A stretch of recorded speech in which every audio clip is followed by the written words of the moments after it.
Hi, welcome to our channel सीखो और सिखाओ। तो आज हम बात करेंगे पेपर नंबर 1। पेपर नंबर 1 की यूनिट 1 हम लोग कंप्लीट कर चुके हैं। अब पेपर नंबर 2 की यूनिट 2, पेपर नंबर 1 की यूनिट 2, पेपर नंबर 1 है इंट्रोडक्शन टू डिसेबिलिटीज। इसकी unit 2 definition, types and educational needs of children with disability. और इसमें आज हम बात करेंगे 2.1 की। 2.1 है हमारी hearing impairment, definition and types, यानी हियरिंग इम्पेयरमेंट क्या है, इसकी क्या डेफिनेशन है और इसके क्या टाइप्स हैं, वो आज हम डिस्कस करेंगे।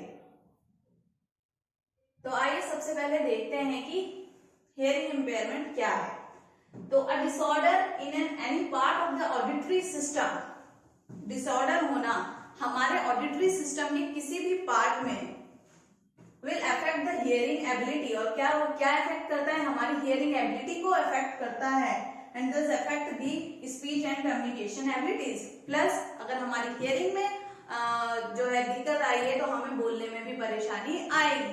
तो कोई भी ऐसी समस्या, कोई भी ऐसा डिसऑर्डर जो हमारे सुनने से रिलेटेड, हमारे कान से रिलेटेड, किसी भी पार्ट में हमारे ऑडिटरी सिस्टम में जो दिक्कत आएगी, डिसऑर्डर होगा, जिससे क्या इफेक्ट होगी, हमारी हियरिंग एबिलिटी यानी हमारी सुनने की क्षमता और हमारे बोलने की क्षमता इफेक्ट होगी, वो क्या कहलाएगी, हियरिंग इम्पेयरमेंट कहलाएगी।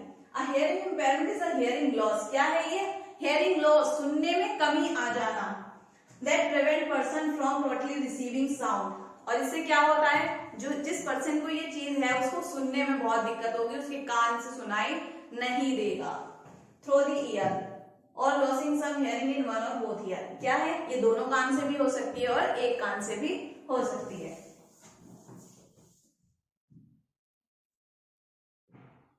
अब according to RPWD act 2016, deaf कौन है? Deaf means person having 70 decibel hearing loss. किसको इंक्लूड किया जाएगा इसमें? जिनका हियरिंग लॉस कितना है, 70 डेसिबल। जैसे चश्मे का नंबर होता है, उसी तरीके से जो है कान का भी नंबर होता है, जो मशीन लगती है वो भी नंबर के हिसाब से लगती है। तो उसके लिए भी अलग अलग जो है रेंज होती है, उसकी जो है वो 70 डेसिबल, ये इसकी यूनिट है, ये भी याद कर लीजिएगा। एक एक नंबर में ये क्वेश्चंस आपको देखने को मिल सकते हैं।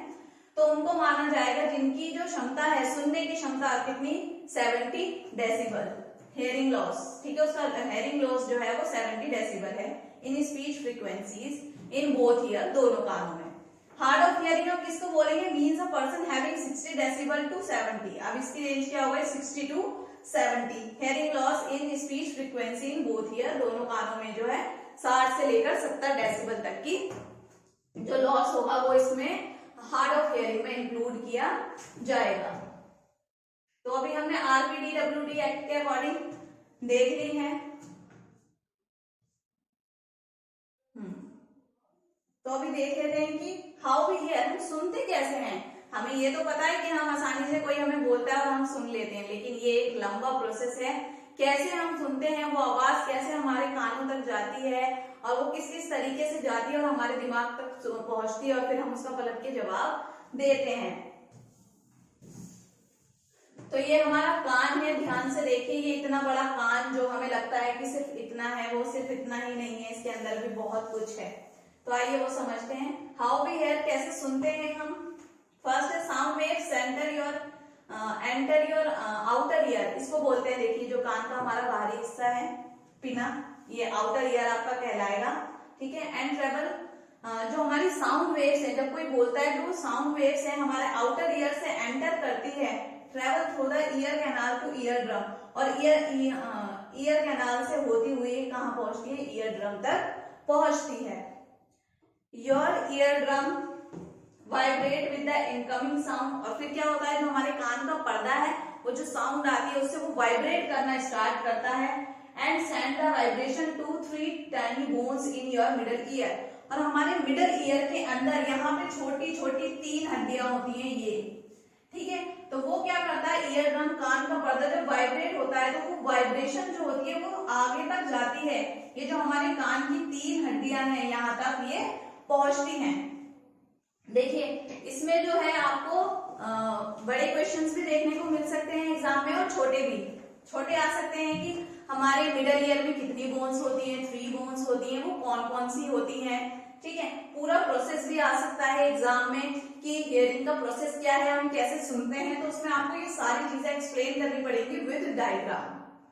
ठीक है, तो क्या होता है, कान के पर्दे तक वाइब्रेशन गई और वो वाइब्रेशन जो है हमारी 3 टाइनी बोन्स जो है मिडल ईयर के अंदर वहां तक पहुंचती हैं। उसके बाद the bones in your middle ear amplify the sound vibration and send them to your inner year.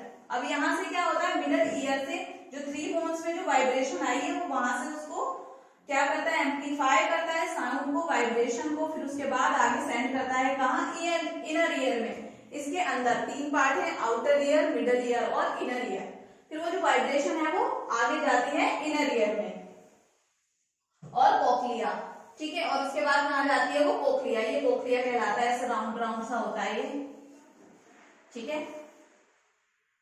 The sound vibration activate tiny hair cells in the inner ear. अब इनर ईयर के अंदर छोटे छोटे हेयर सेल्स होते हैं, वो वहां तक वाइब्रेशन जाती है, which in turn release neurochemical messengers, your auditory nerve carries this. अब क्या होता है, वहां से हेयर सेल्स जो है उसको कलेक्ट करते हैं और फिर वो आगे उसको सेंड करते हैं। Nerve carries this electrical signal to the brain, और उसके बाद वो नर्व जो होती है उसको कैच करती है और हमारे कहाँ भेजती है, ब्रेन को भेजती है, which translate it into a sound you can understood। उसके बाद जो ये इलेक्ट्रिकल सिग्नल है वो हमारे ब्रेन तक जाता है, उसके बाद हम साउंड को सुनते हैं और समझ पाते हैं। तो ये पूरा प्रोसेस था किसका, हमारे कान का, यानी हम कैसे सुनते हैं, हाउ वी हियर। ठीक है, तो ये इंपॉर्टेंट क्वेश्चन है, इसको बहुत अच्छे से आप लोग प्रिपेयर कर लीजिएगा, आगे भी आपके काम आने वाला है और एग्जाम में भी काम आएगा। तो एक बार हम लोग ईयर का डायग्राम भी देख लेते हैं कि ईयर के क्या क्या पार्ट्स हैं। ये हमारा आउटर ईयर है, ठीक है, और ये है हमारा ईयर ड्रम, ईयर कैनाल, जहां से साउंड वेव जो है जाती है। उसके बाद जो 3 बोन्स की हम बात कर रहे थे कान के अंदर मिडल ईयर में जो 3 बोन्स होती हैं, मेलिस, इनकस और स्टेपिस। उसके बाद आपका हमारा आ गई ये कोक्लिया और ये हमारी ऑडिटरी नर्व। तो ये इंपॉर्टेंट डायग्राम है, डायग्राम भी आप बहुत अच्छे से कर लीजिएगा, इसकी प्रैक्टिस कर लीजिएगा। एग्जाम में अगर आपको हियरिंग प्रोसेस से रिलेटेड क्वेश्चन देखने को मिलता है तो आपको ये डायग्राम भी साथ में बनाना पड़ेगा।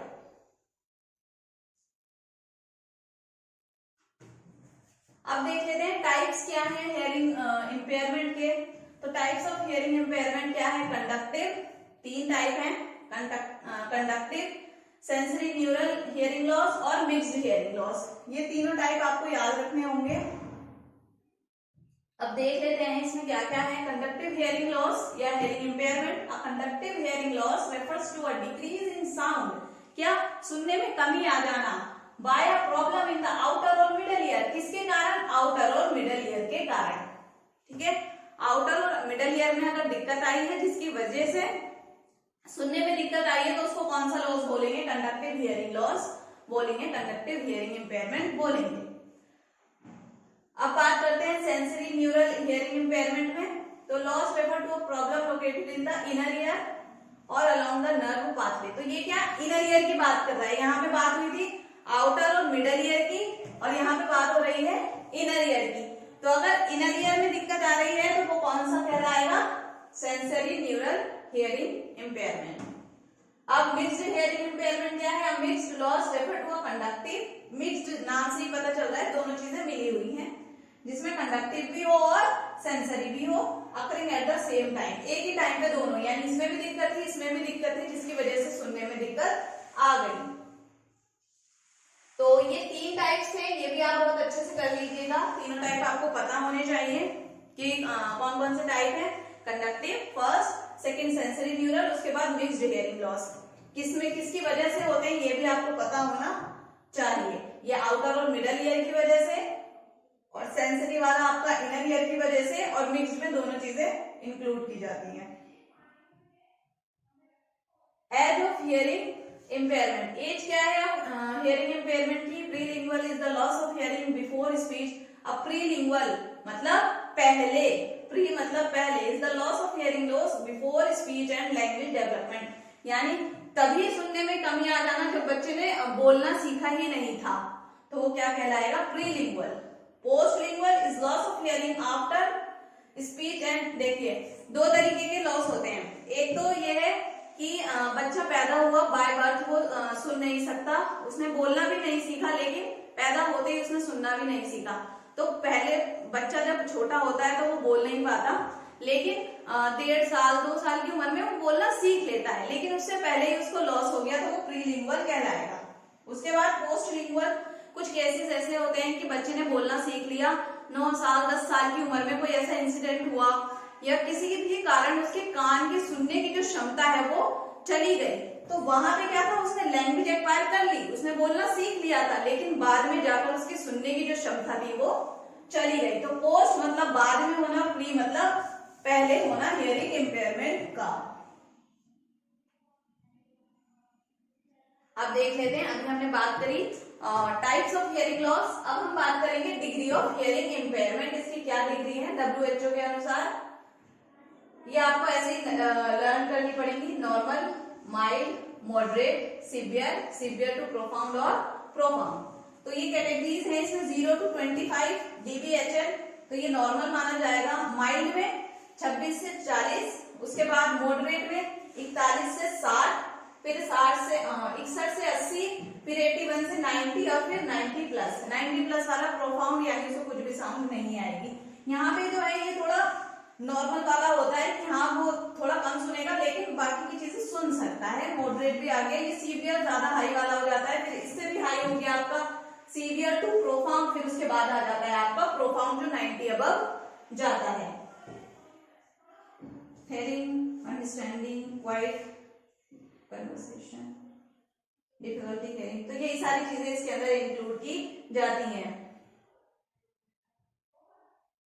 तो इसमें क्या होगा, सीवियर में क्या होगा, डिफिकल्टी हियरिंग एंड और understanding, group conversation and loud speech. इसमें क्या होगा कि इन चीजों में जो है उसको दिक्कत आएगी, ग्रुप कन्वर्सेशन में, लाउड स्पीच में, डिफिकल्टी टू हियरिंग और understanding speech without hearing aid, यानी उसको बिना हियरिंग एड के उसको कुछ सुनाई नहीं देगा। Difficulty hearing, understanding, loud speech and sound, इसमें जो है उसको लाउड स्पीच में मतलब आप कितना भी जोर से बोल रहे उसको कुछ सुनाई देने वाला नहीं है। बस ऐसे जो बिल्कुल हाई होता है सीवियर टू प्रोफाउंड, या प्रोफाउंड में जो होता है बहुत ही ज्यादा लाउड कोई वॉइस होगी, जैसे किसी बम के फूटने की आवाज या फिर किसी गाने की आवाज डीजे में जैसे बिल्कुल लाउड साउंड होता है, तो वही बच्चे को लगेगा, वो भी प्रॉपर नहीं सुन पाएगा, लेकिन वो जो है कुछ रिएक्ट करेगा कि हाँ कि कुछ आवाज आई है।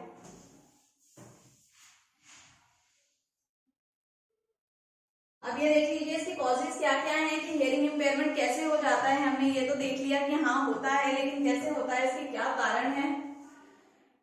तो ये 4 हैं, ये आपको जो है याद करने पड़ेंगे। ग्रेजुअल बिल्डअप ऑफ ईयरवेक्स, अब क्या है कि कान में जो है कान के मैल का जम जाना, कभी कभी ऐसा होता है हम साफ नहीं करते, उसको क्लीन नहीं करते, इसलिए बोलते हैं कि छोटे जो बच्चे होते हैं ना उनके कान को भी साफ करते रहना चाहिए। मदर्स ध्यान नहीं देती, वो स्टार्टिंग में थोड़ा रहता है, फिर वो धीरे धीरे बढ़ जाता है, फिर उसके बाद उसको निकालना भी मुश्किल हो जाता है, जिसकी वजह से जो है फिर आगे जाके वो प्रॉब्लम क्रिएट हो जाती है। Ear infection and abnormal bone growth और ट्यूमर, ईयर इन्फेक्शन, कान में कोई इन्फेक्शन हो गया तो वो भी इसका कारण हो सकता है। Ruptured ear drum, ear drum के अंदर कुछ खराबी आ जाना, ईयर ड्रम का फट जाना या कुछ हो जाना, ये देख सकते हैं, या उसमें छेद हो जाना कान के पर्दे में, ईयर ड्रम बोलते हैं कान के पर्दे को। मिडल ईयर, ये रहा, इसमें मवाद पड़ जाना या कुछ लिक्विड सा कुछ जम जाना, जिसकी वजह से जो है वो इन्फेक्शन हो जाता है और फिर आगे जाके प्रॉब्लम क्रिएट होती हैं। ये क्या है, वैक्स ब्लॉकिंग ईयर ड्रम, यानी कान के अंदर इतना मैल हो जाना कि वो कान के पर्दे को ही बंद कर देता है। Damage to the ear, inner ear, और लास्ट वाला जो है इनर ईयर, यानी इनर ईयर का जो पार्ट्स है उसमें ही दिक्कत आ जाना, जिसकी वजह से उसको सुनना कम हो गया। तो इनर ईयर में आपने सुना भी होगा कुछ की कान की नस दब गई, डॉक्टर कहते हैं नस दब गई, इस वजह से वो सुन नहीं पा रहा है या सुनने में उसको दिक्कत आ रही है, तो वो इनर ईयर के अंदर इंक्लूड होती है, इनर ईयर डैमेज में। तो ये 4 जो हैं हमारे कॉजेज थे इसके, जो आपने अभी देखे। अभी आपको अच्छे से समझ आ गए होंगे। ये भी एक इम्पॉर्टेंट टॉपिक है आपका, हियरिंग इम्पेयरमेंट क्या है, इसके कौन से टाइप्स हैं, उसकी डेफिनेशन क्या है, टाइप्स क्या है, डिग्रीज क्या है और इसके कॉजेज क्या है, और जो है ये कितने टाइप का होता है और किस तरीके से होता है एज वाइज, प्रीलिंगुअल और पोस्टलिंगुअल जो हमने सीखा। तो मैं आशा करती हूँ कि आपको ये वाला टॉपिक बहुत अच्छे से समझ आ गया होगा और ये आपको आगे एग्जाम में और आपकी टीचिंग प्रैक्टिस में आपको हेल्प करेगा। तो आज के लिए बाय, अब हम मिलते हैं हमारी नेक्स्ट वीडियो में।